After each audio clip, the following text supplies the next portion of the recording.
Okay, so Idyllwild, about 2 hours away, 2 hours, 15 minutes door to door. It's taken me as long as 3 hours to get here before in traffic various times to get home, etc. I'll tell you a little bit about my journey and kind of why I chose that. A few months ago, a lot of changes in my life. Sue and I decided we would be better off. We had a better chance for happiness being separate from each other. It was a tough decision for both of us, I think, but I think probably the right decision at this point. Kids are grown, out of the house, etc. And I really started trying to imagine what a new chapter in my life might look like. And I'm a firm believer that, you know, when life closes a door, God opens a window someplace.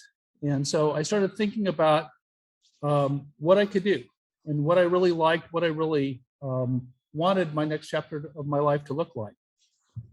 And one of the things that, COVID's had a huge negative impact on lots of parts of our life, and a lot of us have lost loved ones due to COVID, et cetera. One of the huge impacts of COVID is it's changed the way we think about work a little bit. Prior to COVID, there was some dabbling in remote work, but I think it kind of threw us all into having to figure out whether we could work remotely. I'm still working. I'm still working full-time up at Caltech. I teach classes up there. I run the professional training group at Caltech. Got about 40 different instructors that report to me, and really enjoyed being on the Caltech campus. And when they closed the campus due to COVID, we had to start thinking, could we really manage an effort like that from home? Turns out we can. We can very effectively. I can teach classes via Zoom. I can manage all the work. I spend a lot of time on the phone, kind of keeping in touch with everybody. It's not the same as the office camaraderie, but we can work efficiently. One of the nice things that came out of that was I decided I could really live any place I wanted to.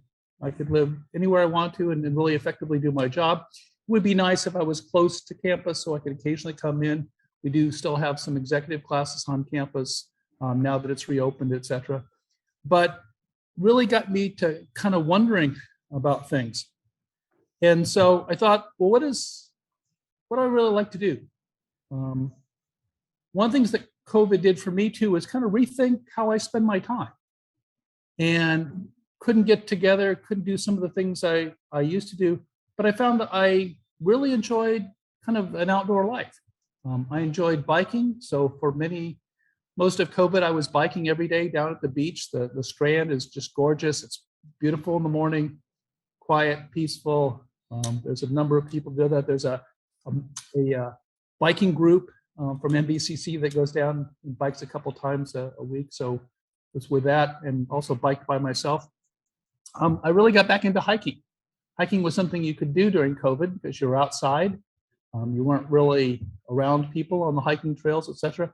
There are a lot of amazing hiking trails here in the South Bay area, and sometimes in really unexpected spots.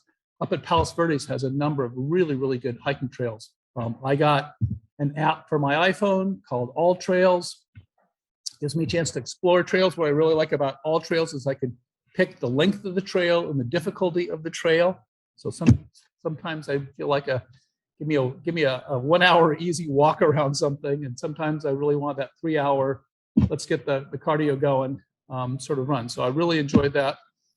But I still miss things like going out to dinner in good restaurants. I'm a foodie. I love to eat. I love all kinds of things, all kinds of tastes.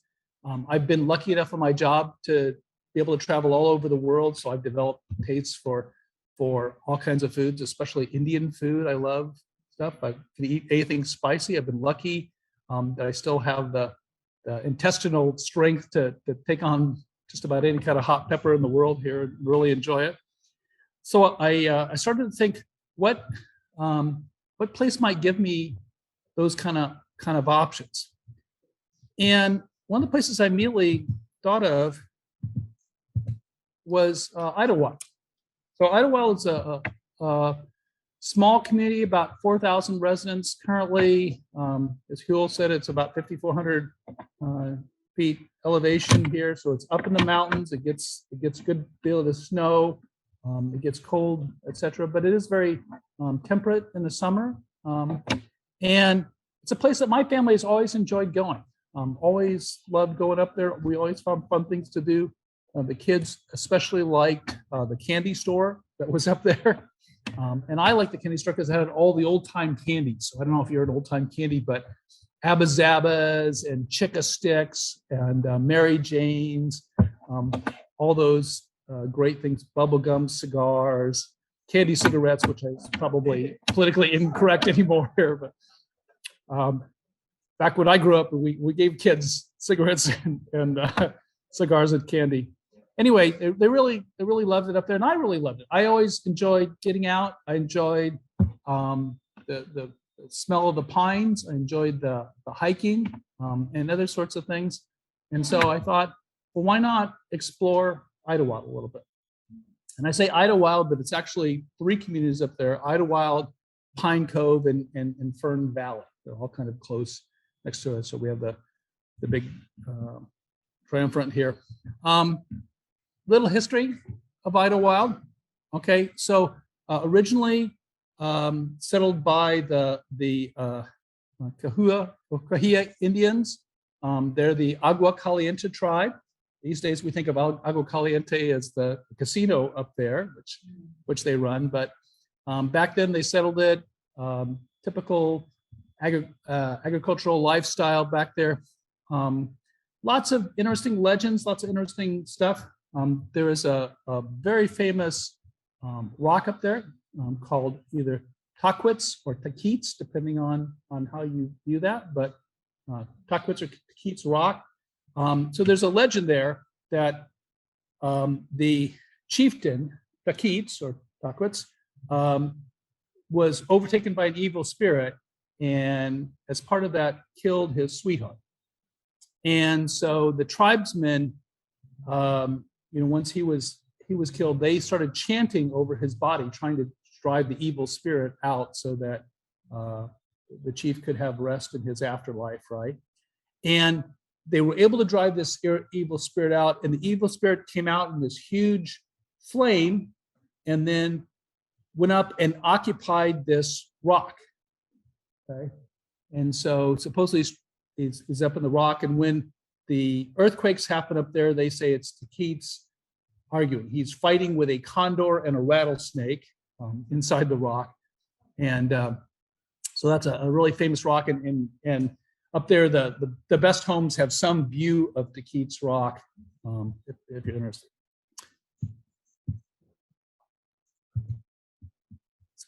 Still letting some people in the room here. So, okay, how does that fit with kind of my interest? Well, there's lots and lots of trails and trailheads up there. Yep. And so I've only begun to explore some of them. There are hundreds and hundreds of them, and I kind of enjoy them. We have some really, really simple ones. You can see a picture here of the Edwardses. They came up to visit me for a couple days, and we went on one of my favorite little hikes, which is a little 45-minute hike around a small lake called Lake Fulmore. Pretty little lake you see in the background there, real nearby. That's a good easy hike for beginners. I actually talked Pat into a longer hike outside the trail center. We did about a hour and a half hike. I think that was enough for her. She was done. I have been even more aggressive at times. I did a 4-hour hike up to the top of Taquits Peak, which I'll tell you a little bit more about later on. But really enjoyed it. Very, very beautiful up there. Very, very beautiful. All pine trees, gorgeous trails, basically of any type that you want to.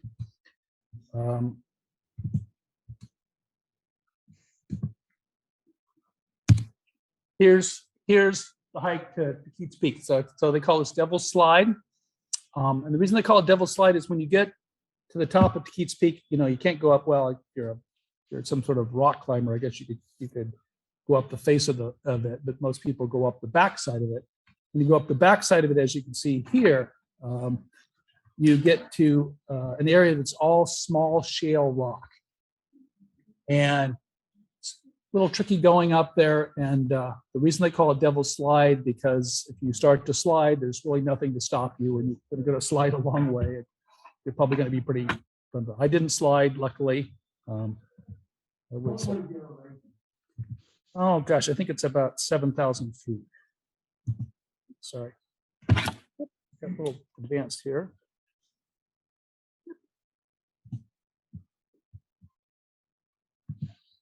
Well,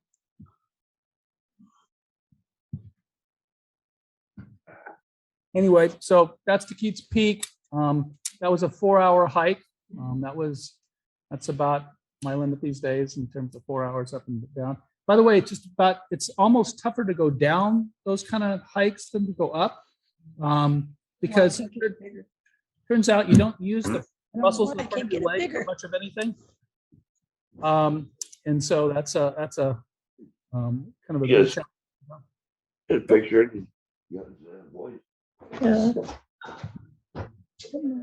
People mute, please.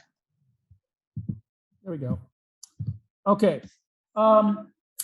Other things, there's a lot of nature up there. There's some really great spots. There's a wonderful nature center, the Idyllwild Nature Center. They have a number of exhibits. They have a lot of great trails right off the nature center, so it's very accessible to families, etc. There's a beautiful display with all kinds of information about the Indian tribes that live there, all kinds of taxidermy, stuffed animals, if that kind of stuff appeals to you. But it's nice to be able to see a fox up close. I do see a lot of animals where I live. I will often see foxes and coyotes kind of driving up and down and seeing them around, but mostly at night when I'm driving, I'll see them. I have deer that walk through my backyard on a regular basis. And I've seen skunks and raccoons and a few possums and a few other things. So, how far is where the Palm Springs tram comes up to the mountains? How far away is that from Idyllwild? That's still a bit of ways away, maybe 20 minutes or so. So that's really nice. There's a really wonderful shelter for animals up there. And so a favorite place my kids always go, and my daughter's totally into animals and always donated a lot of her time at the animal shelters down here. And up there, their animal shelter, their big thing is that to try to be as free as possible. So they take all kinds of animals up there. They have cats and dogs and horses. They do a lot of work.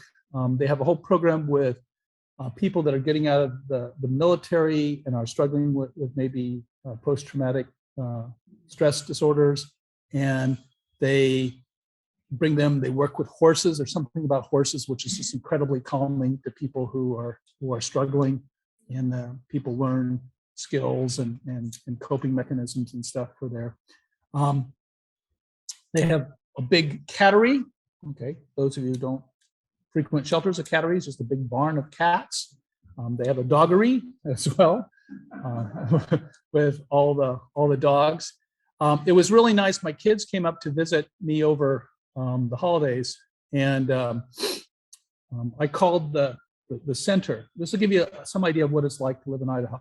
Called the center. Somebody answered the phone, said, "Hi, I don't see any opening, for tours and stuff, but I'd like to come and see if there's a chance to get in and tour the facility. My kids always loved coming up there. Now they're grown here in college. We'd like to go up and see." And the person on the phone said, "Well, gosh, we're not really open to the public. We're not really doing tours right now." I said, "Okay, well, thank you." And she said, "Well, wait. Why don't you just come up? We'll give you a tour." So I drove up there. The head of the center, which was the person answering the phone, came in on her day off to give us a 2.5-hour tour of the center. And that's a little bit about the small town pace, that people take their time. We talk to each other at the grocery store. We visit at the post office. That's part of that small town living. People just don't seem to be in a big hurry. And for a while, it took me a while to adjust, because I was in the kind of the LA mindset or they call it the flatlanders mindset, right? Where, well, we have to hurry up and get our groceries really quick. Why? Miss an episode of something? No, I mean, you got time to do that. So that little slower pace is something I'm really super enjoying. So lots and lots of nature, lots and lots of hiking, lots of fun. I do get to ride my bike up there. It's very hilly, so it's a little bit more stress than it is riding on the beach down here. What? It's hard to imagine me at a slower pace. It was hard to imagine myself at a slower pace. I'm enjoying it. When I want a little faster pace, one of my new hobbies, which I can't seem to get to, come on,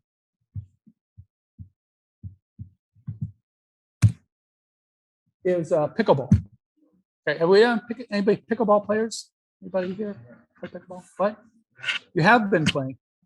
It can be very addictive. So I played tennis casually, off and on over the years. The trouble with playing tennis is you forget how to serve, right? If you don't play for a couple of weeks or a couple of months or a couple of years, you forget how to serve, and then if you play like me, you spend about half your time chasing balls outside the court, someplace, trying to figure out where it went. Pickleball is a much simpler game. So you play with a wooden or a graphite racket and a wiffle ball, basically a yellow ball with holes in it, 40 holes in a wiffle ball, and play on a smaller court. It's about half the size of a tennis court. Doubles is a really great game. And the fun part of pickleball is it ends up being really social, because a brand new pickleball player can come and play effectively with 3 people that have played pickleball for a long time and have a very, very competitive game. It's very forgiving. It's very fun. It is very addictive. So I will play pickleball 4 or 5 times a week during the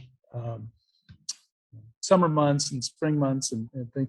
When it's cold like now, they still convince. So we have a pickleball Facebook page, and all someone has to say is, I want to play. Yesterday, we got a foursome up in the middle of the day for no reason, and it was darn cold up there, but we all dressed up in long sleeves, and we had a great game. So lots and lots of fun with pickleball. Is it a special court? What? Is it a special court? It's a special court. So the community has it's an unincorporated town, so we don't really have the whole political substructure that you would normally do, but there's a really active chamber of commerce, and they kind of run things and take care of stuff, and they're always into various fundraisers and various charity work, etc. And one of the things they did a few years ago is they raised money to build pickleball courts. One of the local camps up there donated the space, said, hey, we'd love to have a pickleball court. We'll give you all the space if you want to do the money to build it. It does have its challenges.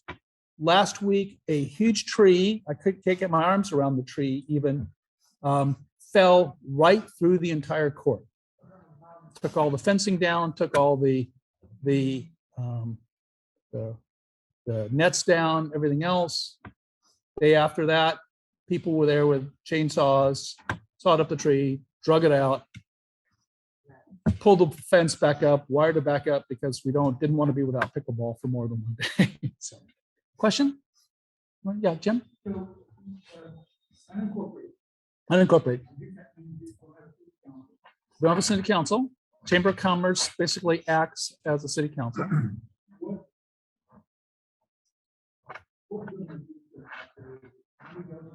County government. So we're part of Riverside County.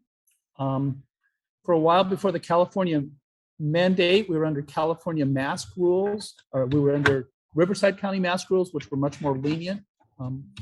Outside lifestyle too, you'd expect maybe a little more flexibility. Now, California, of course, it's California statewide, so we're people wearing masks. And I would say we got a mix of people to do that, but our incident rate for COVID has been very, very, very low up there, as you might suspect. With what? County Fire Department. We also have a forest rescue unit, which is all volunteer. They're actually trying to talk me into being part of the forest rescue, which is fun because you get to jump out of helicopters and things like that. And I'm debating it. I get more time. That might be a fun thing to do, but they are actively trying to recruit, and they do a lot of good work, a lot of good fire prevention work. A lot of work. We have the beetle that attacks trees. That's the big thing. The big thing that's crazy. In fact, that's why the tree fell over on our court, was the beetles had eaten the inside of it out. So, but I'll tell you more about the government in just a minute, because I actually know the mayor personally.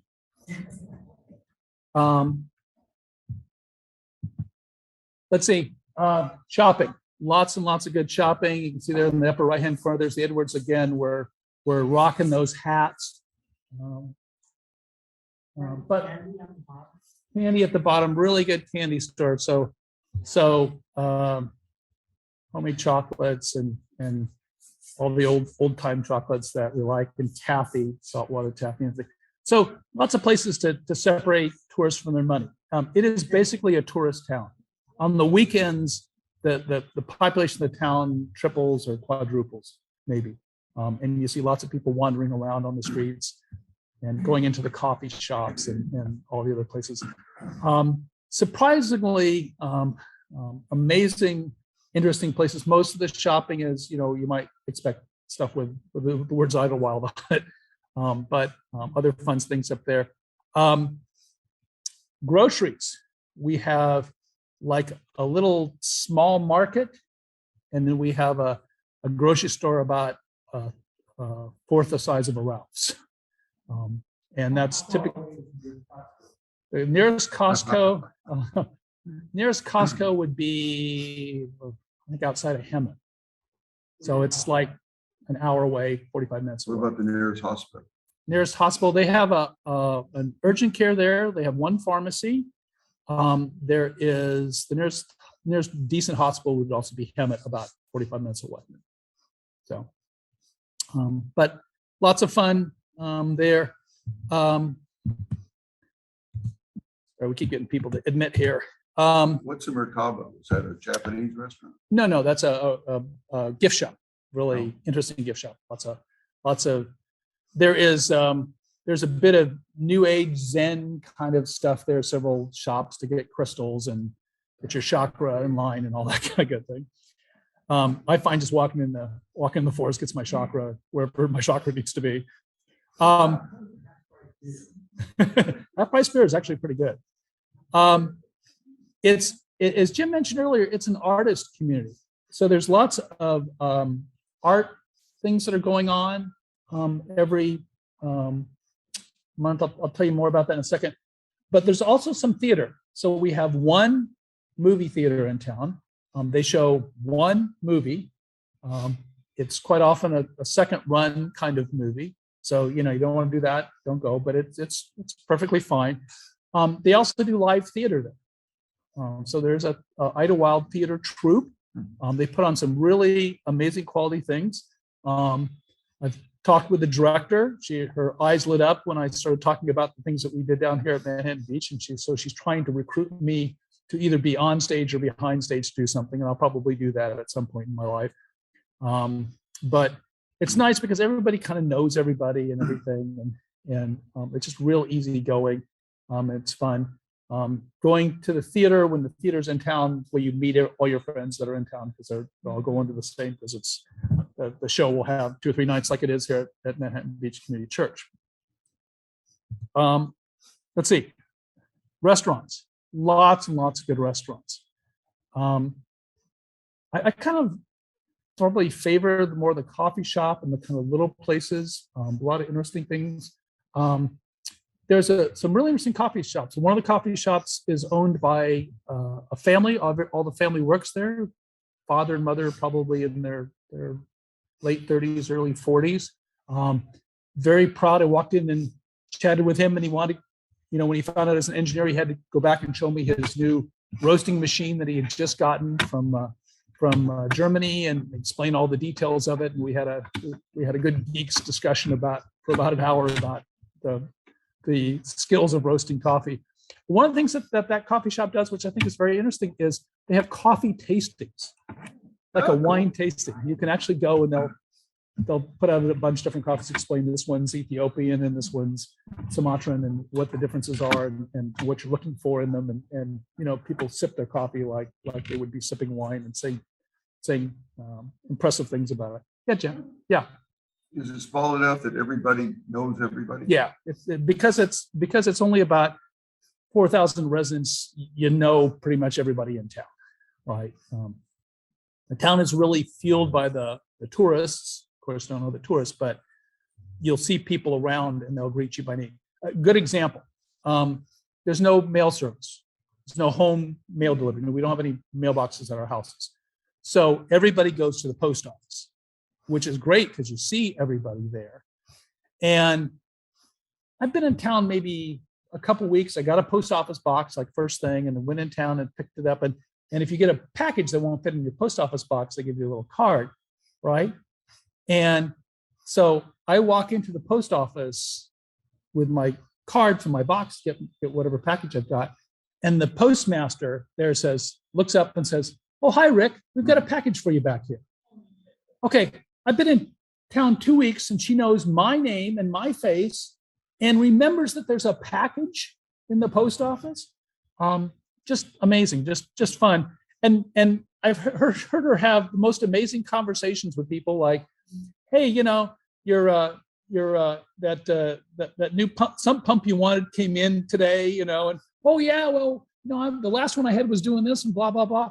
And you just have those kind of small town. I grew up in the Midwest in towns like that. I've lived in a town that had 60 people. I've lived in the country. I lived in that. And just that slower pace that I care about your business. I care about you. I want to hear about what you've done. We have time to talk about it. I will typically sit and have chit chats at the coffee shop with buddies. It reminds me of those old people playing checkers, kind of things. We'll do that. And just sometimes perfect or almost perfect strangers and I will have just a nice long half-hour discussion about nothing. And I'm just having great joy in that. The big picture there is the winery. So the Middle Ridge Winery, I would say pound for pound is the nicest tasting room I have ever been in my life. And I have tasted a few places. Just really good wines, really friendly. The owner is always there. The owner engaged me for half an hour last time I was there about the new disco ball that he'd put in. He was so proud of, that was going to liven up the place. They typically have bands on the weekend. They'll have a band or a singing group, kind of folk singers or something else. They'll often do it in the parking lot behind there as well. But lots and lots of good restaurants, lots and lots of places to go out. There's one good pizza place in town, but they have really, really good pizza. There's a brew pub who does beer tasting. And as a new resident, I felt it was my duty to go over and make sure it was acceptable. And I did do some beer tasting there and enjoy that. Art. Let's see. It is an artist community, and that really puts the vibe in the town. So there's always some kind of art festival, and for whatever reason, in Idyllwild, it's always art and liquor. So it's we're going to have, so this is paintings and wine tasting, or this is sculpture and beer tasting, or this is whiskeys and nouveau art, right? Always something kind of cooking around there. Idyllwild School for the Performing Arts is up there, the high school, where a number of people, Savannah Edwards went there, other people have gone there from this church. Very, very creative. And in pre-COVID times, they did a lot of open concerts and things for the residents. So we're just kind of coming back out of that now, and I'm really anxious and looking forward to a lot of good student. So kind of like going over to the Maricosta stuff. I mean, if you go over to Maricosta, I think it's as professional as any place you could possibly go to. Just amazing. And Idyllwild School for that's the same sort of thing. So lots and lots of festivals always going on. often multiple ones each year. One of the special things is they have a Renaissance fair every year. So think of any Renaissance fair you've ever been to and shrink that down by about a factor of 4.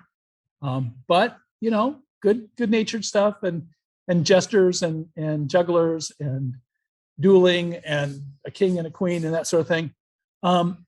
This last December, when my kids came up, we went to the Viking Yule Fest.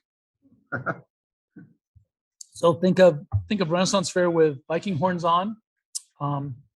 Great fun. Kind of a Renaissance fair at the beginning, and then the Yule Fest was a dinner around a big campfire with chanting and Viking poetry and blessings and all kinds of stuff. It was great fun. The kids had a great time sort of enjoying all that. I want to share a little bit too, really what makes us a special town. And I told you a little about this small town atmosphere, but I want to give you a couple of ideas in terms of it. So there is a Concerts in the Park equivalent up there. This is the Butterfield Amphitheater, beautiful area set in the trees.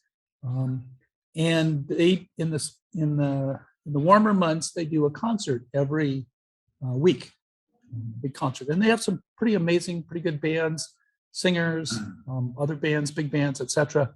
It's great.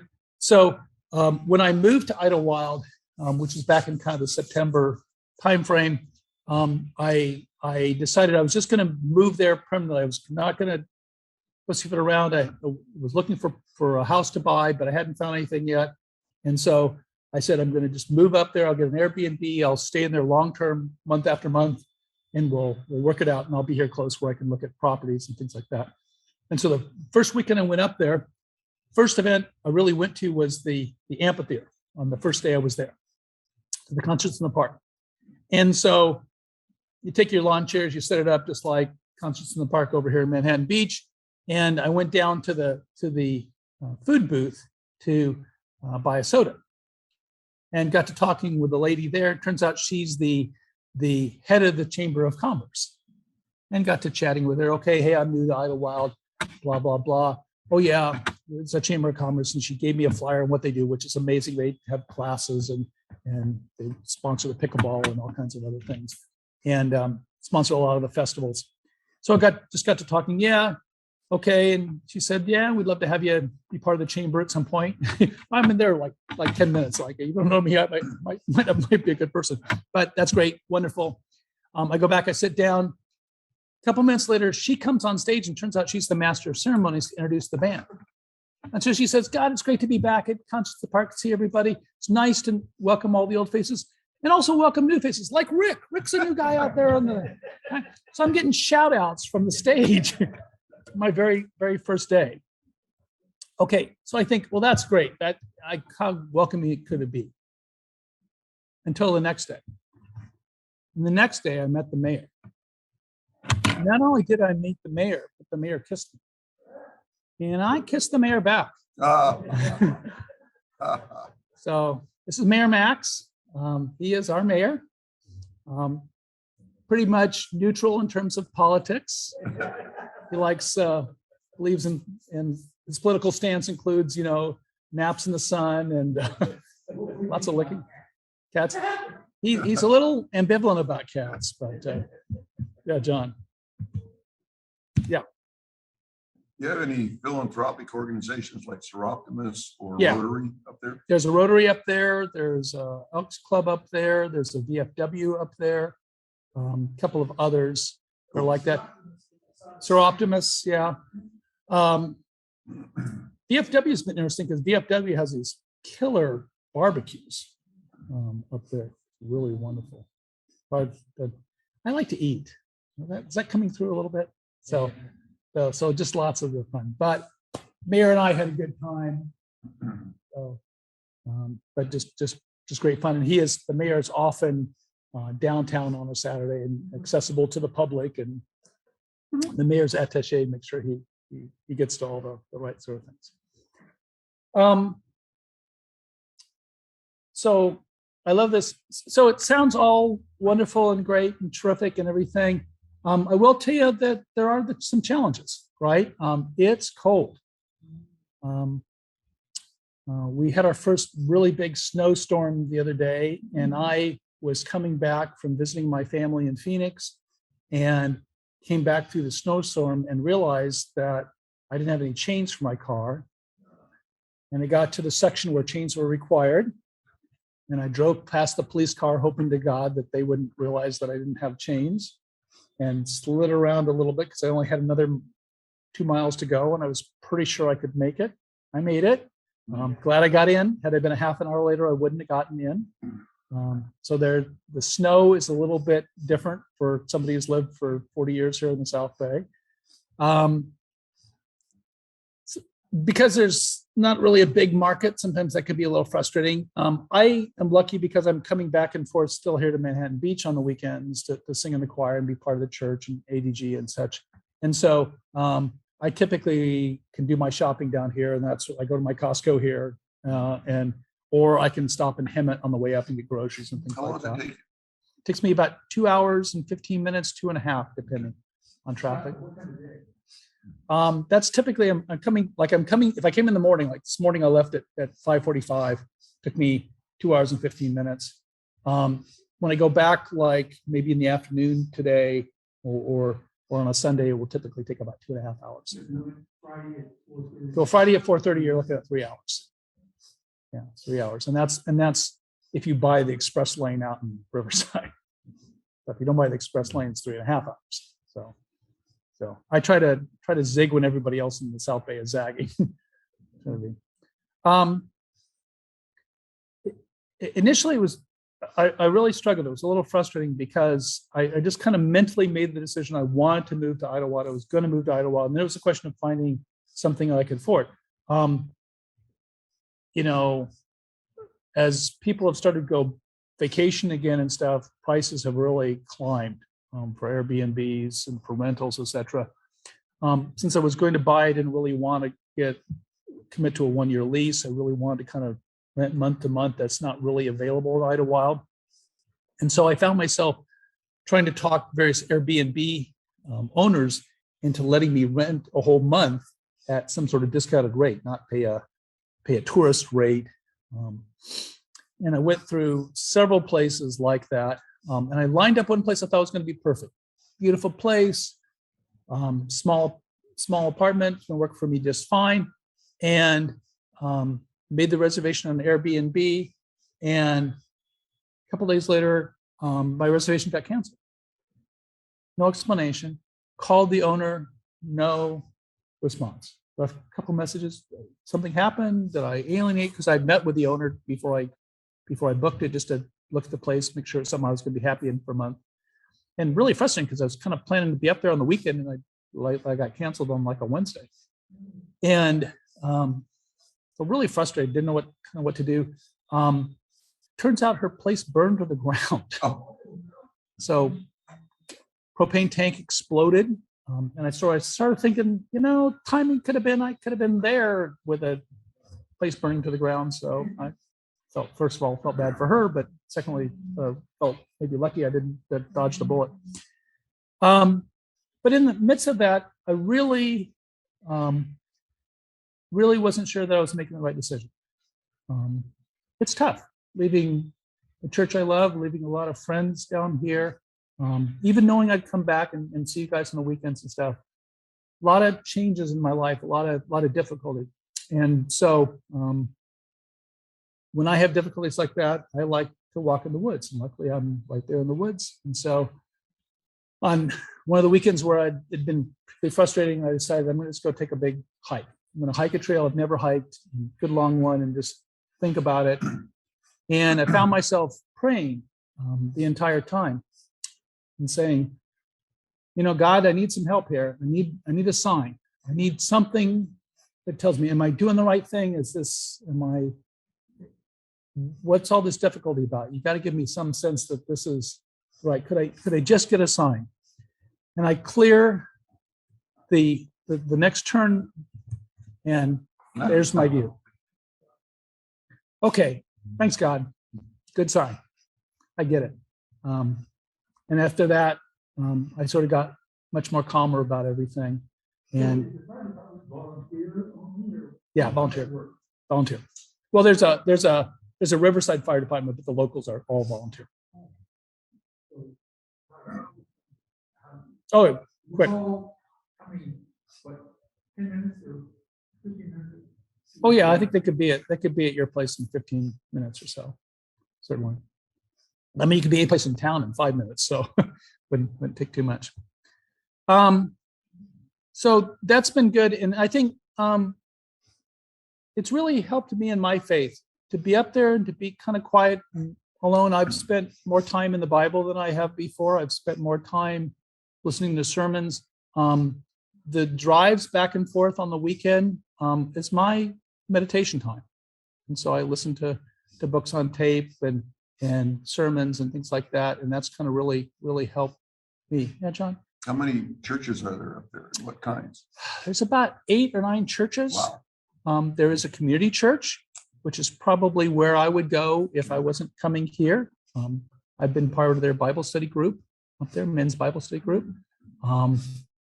There are several Bible-based churches. There are several, I think there's an evangelical church. The churches are doing a lot of good work. They run a soup kitchen, shelter up there. So yeah, there's more churches than bars, which is a good ratio to think about. I think all of this is summed up for me in Jeremiah. I know God has plans for me. I don't know what those are. I can get frustrated. I've looked at 45 houses now without finding things. And the hard part is that houses, right now the market in Idyllwild is going up 30% a year.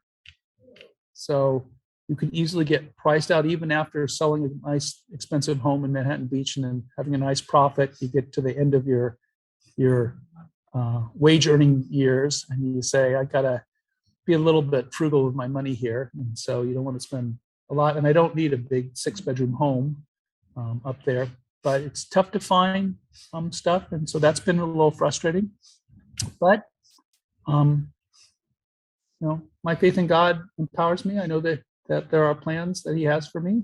I don't know exactly what they are, but I will trust in the Lord and let those plans unfold. So you are near the end of your wage earning. Yes. Sometimes I say I'm one bad day away from quitting. Probably not that way, but it's not so much. I love my job.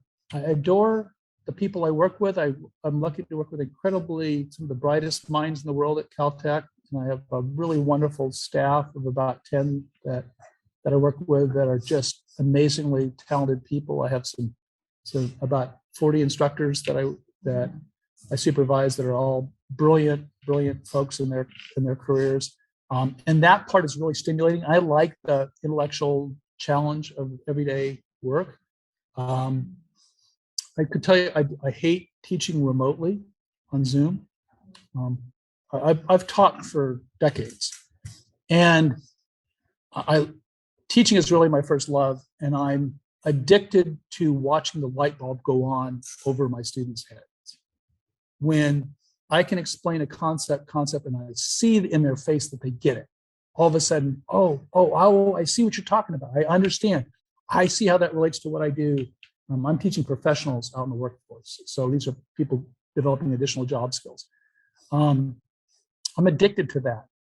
I like the interactions on breaks and teasing. And when I teach class, it's kind of like I'm on stage. I kind of feel energized and I tell silly stories and I do voices and characters and all kinds of stuff. So I'm kind of my own one-man show. And that you can't do that the same way on Zoom. I miss the interaction with that. So I'm anxious to get back. We're going to have our first live in-person class here in March on campus. And so I'm excited about actually interacting with the students again. Yeah. So that's been a negative, but the rest of it's has all been fairly positive. It's all been good. I love the area. I still adore the area. I thought I might get bored of it. I am not. Still looking. I have an offer in on a place today. We'll find out. And I know there's good stuff coming. This is going to be a good chapter for me. So before, a year ago, or whatever, you had customers who fly you to India. Yep. or Singapore, Yep. Is that still? No, just about to start back up. We're just starting to go. So some of my instructors are just starting to go back to some of the U.S. locations. Foreign locations aren't really opened up. So I'm teaching my. I have the portable, if you will, not my word, portable, but it was still your location, Manhattan or I don't know. Right. Didn't matter. No, it doesn't matter. I could still fly any place. It's just some of these places are unsafe to fly. I wouldn't want to go to India today. India's wildly out of control with COVID, right? My colleagues are passing away, and their families are passing away with COVID. And airplane rides, wearing a mask the entire time in the airplane. I have a lot of sympathy for people who have to wear a mask every day, all day at the office. That's tough. I get worn out. So, were you to do that? Mhm. You do that. Yeah, I would still fly out of LAX. So I just fly down here. I'm lucky I have a room that I rent down here. Very nice person from the church. Rents me a room anytime I need it. So I just have your bedroom's available, she always says. So come down there and have kitchen privileges and everything else. And so it makes it really convenient. So I'll come down, typically spend the night, fly out the next morning when I have to fly. And I've done some flights here back and forth to the East Coast for various things and family and that sort of thing. So I'll be flying around a little bit. I've done some vacationing, flying. There's just a lot of places where I would normally go for business that just wouldn't be safe yet, or the company's not open yet. A lot of companies are just not back to work in some of the places. So I'll resume that, and I enjoy that kind of international travel. It's been fun, but it'll be different post-COVID. Yeah. Where's the nearest fishing hole? Oh boy. So it's great. So remember Lake Fulmer, little lake, 45-minute walk around the whole lake, tiny little lake. I was interested in fishing. One of the things I kept out when I packed stuff, most of my stuff is in storage, but one of the things I kept out was my fishing gear. I thought, well, I'll really get into some fishing. And so I was trying to figure out what were the places to really go. And I found out that they stocked Lake Fulmer, this tiny little lake. First of all, there's a fishing dock, Cool. fish right off of it. And secondly, they stock it with bluegill and trout. And I thought, well, that'll be good. So I need to talk to somebody who's fishing. So I walked around the lake a couple of times, never saw anybody fishing from the time I was there. So I'm going to the lake one time, and there's a family ahead of me, several little kids. The dad's got all these fishing poles, right? And the mom. And so I say, hey, you've been fishing in this lake? Obviously you got fishing poles. You've done this before? He goes, yeah, I've been fishing here for 20 years. And he said, I said, is it good then, right? He said, oh yeah, it's great. I said, what do you catch? He said, never caught anything yet.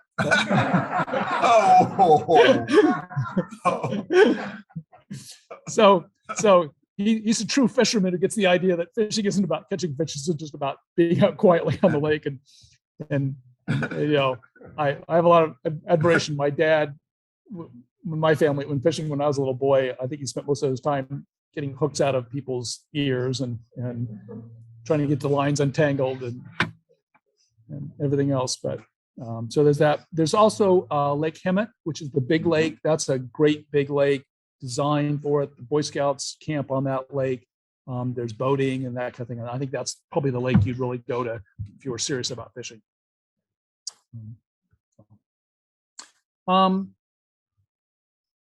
So what that brings up, do I miss here? Yeah, I miss you guys. But luckily I'm here almost every weekend. I told Pat, as long as she's directing the choir, I'm going to be here for the choir every week. I just enjoy the heck out of singing for Pat and interface with the other people in choir. Dale and I are part of an awesome tenor group that we just love doing it. Miss being in the plays. Probably can't do that anymore, but we'll find things that I can do that are theatrical like that still be involved in different ways. Enjoy the services here. Just know that Manhattan Beach is a very, very special place. It is really tough to find a church community that cares as much about each other as this one does. That has as much interesting things to do, that has as many places to explore your faith. It is really a very unique spot. I've talked to so many people who have moved away from here and said they never ever found a church like this church. So just recognize what a special place you have. So that's my talk, and I'll be happy to answer any questions anybody has. I John. can't see very well. What's that bottom corner? The bottom corner, that's one of the shows. Let's see, I don't know exactly which one it is. So that's on stage. Anything Goes or something. Yeah, that's on stage. One of the shows. One of the shows. So miss the kids productions. Used to be involved in a lot of those, and I know Pat misses the kids choirs. We're hopeful we'll get back to a point where we can do that again. So choirs actually rehearsing today, so you'll start to see us back in church again, I think maybe next Sunday. So if you're here on March 13th, you can hear Delpha and I sing a duet. I'll be doing that, working on that. So that's a fun artistic side I get to explore here. So what's your relationship going forward with Caltech? Caltech? Will you be spending time on campus? I probably will not spend any time on campus. So we had a discussion of there. We started going back on campus. Actually, staff went back on campus before students did. And so my boss and I were talking, and she said, "Hey, want to find out, when you're going to start coming back to campus?" And I said, "Well, Idyllwild is 2.5 hours away from Pasadena. I'm not going to come back on campus. I'm planning to continue working from home." Yeah, I would have never opened up that idea. So she said, "Well, wait a minute, you have to come back on campus." And I said, "Well, if I have to come back on campus, then I quit." She said, "Okay, well then you don't have to come back on campus." So we've established I don't have to go back on campus. I would have normally with COVID. I was going to work every day when I lived down here, hour and a half drive up every day and back. It's okay. Again, that time in my car is my books on tape, my self-growth time. But these days I'll go on campus. I'll probably be on campus maybe 5 or 6 weeks a year. Typically for a week-long executive class where they expect you to be there, and I have to run various things and typically be part of it. Well, let's see. We have running water and indoor toilets. And, no, we actually have pretty good internet, and I'm very, very blessed. So I can say that God has opened so many windows for me. And one of the things was when I struggled to find a long-term place, I ended up finding a little kind of bachelor loft place. And I got to talking with the person who owned it. Found out he and his wife were Christians. We started comparing favorite Bible verses and things like that. And then he made the sweetheart of all deals for me in terms of rent. Turns out he's an IT guy. So he has a killer router. So we talked IT stuff, and I set up what's called a repeater, which is another booster for the router, and actually do pretty good at my house. I do as well. Actually, do better at my house than I do down here. So that's nice. What don't I do? Let's see. I gave up all political discussions, all news, all channels. I think everybody's biased. And I don't feel like being involved in a contentious fight about things. Everybody's got a right to their opinion. Everybody has different opinions depending where they come from. And I don't like to hear anybody bash anybody else's opinion. So I just completely gave up all of that, all talk radio, all news. I have not missed it. I gave up most of my social media. I still post a little bit on Facebook page for those of you who are friends with me. If I have a particularly good dinner or a fun hike or visitors or something, I will do that. I'll post there, but I'm not really a person who spends a lot of time on that. I've given up almost all TV. I've given up almost all sports in terms of watching. I would rather be outside playing. So, I missed any of that? Nah. Kind of enjoy all the other stuff. Riverside Board of Supervisors. Yes. There's a supervisor that has your territory. Yes. How exclusive is it? Does he just have that Yeah. mountain area? He has a mountain area, and we don't pay attention to him, and he doesn't seem to mess with us. As far as I can tell, we have almost no government at all. Okay. I mean, the Chamber of Commerce has a bunch of things going on, but it's all just interesting things for the group to do. Some of these festivals and stuff that they'll sponsor. Like I said, they have jazzercise class. They have a daycare center that they run at the city hall. They will do a pancake breakfast sometime, or they'll do a fire prevention awareness day or something like that. They have a bunch of those kind of things going on. Yeah, Pat. There is cross-country skiing up in the San Jacinto Mountains to the north. No downhill, and you know what? I like it that way. Long time ago, I thought I was going to, we used to vacation in Lake Arrowhead and Big Bear, and I really thought maybe I'd move to Big Bear. I think you remember Tom and Chris Killam, moved to Big Bear at one point and went up and visited them. I thought this is pretty idyllic. And since then, Big Bear has gotten big and commercial. Idyllwild allows no chain restaurants. We have 2 chain stores. We have an Ace Hardware, and we have a Napa Auto Parts. That's the auto parts store in town, and we have two hardware stores. We have like a local hardware store too. I like it like that.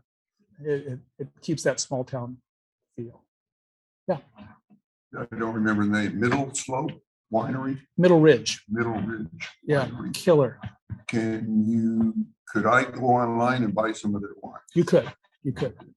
Okay, or you could call me and I could just drag a case home. You might only get 11 bottles here, but So they do tastings, which are really wonderful. I mean, it's really marvelous. And one of the things you find out as a local is that I think the normal tasting is 3 wines or something. And if you're a local, you say, give me the five tasting ones. And the people who do the tasting seem to be kind of casual about whether I actually turn my ticket in or not for my tasting. So I've been known to get an extra tasting. And the head of the Chamber of Commerce she actually has them combine 2 of the wines, 2 of their wines. She just somehow she stumbled on the fact that she liked 2 wines, and if you put them together, they're better than either one alone. And so if you're really in the know, you just go up and say, give me a Stephanie's blend, and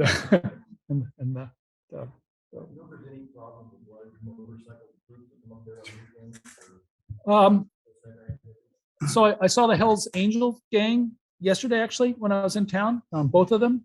No, there's no, we haven't had it. We have a lot of bikers go through, but haven't caused any problems as far as, and I actually did see some motorcycle group up there, but they were all older than me and talking about their lumbar, their aches and pains as opposed to what kind of heck they're going to raise. Yeah. What's the ratio of people that actually live up there to the weekend? so about 3 times as many people who live up there come up on a weekend.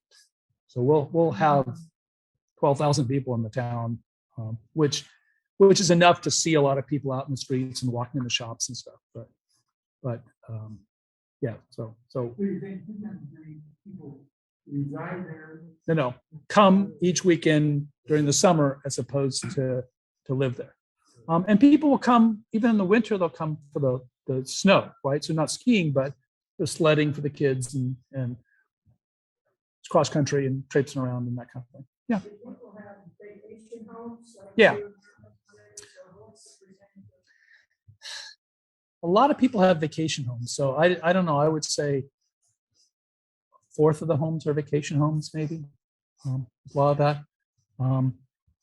And lots of grandparents bringing their kids up and grandkids and stuff for the Idyllwild. So yeah, there's a lot of those kind of homes. There's a lot of bed and breakfasts up there. There's a lot of little inns and stuff. No, nothing big, no hotel, but Strawberry Creek is a creek that runs through that. And originally the town was called Strawberry because there are strawberries that grow up there wild and they grow along the creek, along Strawberry Creek, right? And so there's a Strawberry Creek Inn, which is one of the nicer places up there. And there's several dozen places up there. I'm not going to get a dog. I travel too much, so having to find boarding for the dog, thing for the dog. That's what it is. It is being cut back, but I still travel too much. I don't want the extra responsibility, and I can pet every dog in town. So I feel bad. I go find Max and pet him for a little bit. I pet the mayor. Yeah. Good. Someone's chatting something here. Oh, can you repeat questions? Yeah, I'll try to repeat questions too. Thanks. Mary. Good. Other questions? Anybody online have a question? You can unmute yourself and ask a question if you're online.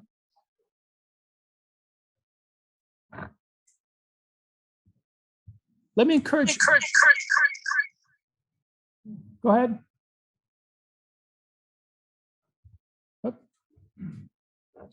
So adjusting, if you've got your volume turned way up and you unmute yourself, you're going to get feedback from me talking with you. So sorry if that's what your configuration is. Call me and I'll come help you figure out how to set it up differently here.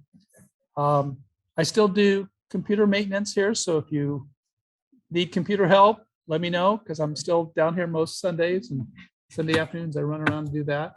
Do you do that also in Idyllwild? No, I have not done it yet in Idyllwild. I have not helped anybody with their computer up there. I've got some friends up there, but so far they haven't needed computer help. So, well, that might be a different thing. Also, want to encourage you to come up and stay. Right now, it's kind of a small place, but we're able to entertain the Edwards for a couple of days. If anybody wants to come up and needs a place to hang out, or even you're going to come out and stay in one of the Airbnbs up there and need somebody to squire you around town and show you all the good spots, I'm happy to do that. We can even pick a trail that'll be suitable for whatever level trail hiking you want to do here. So, okay. Okay, there's another frustration. Cell phone coverage is really poor in Idyllwild. So about half the town has little to no cell phone coverage. So you learn to use the WhatsApp. So if anybody familiar with WhatsApp, you can put that on your Wi-Fi and use your cell phone on Wi-Fi. So luckily I'm an IT guy, so I know some of these tricks. Okay, thanks for listening. Thank you. Next Sunday. Dale, you want to know about next Sunday? Wait, you want to come up here and talk? Because I won't hear you otherwise.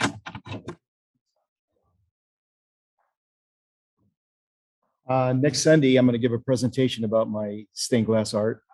And it's going to be primarily geared toward the 3 churches that I've made stained glass windows and other art for, as well as a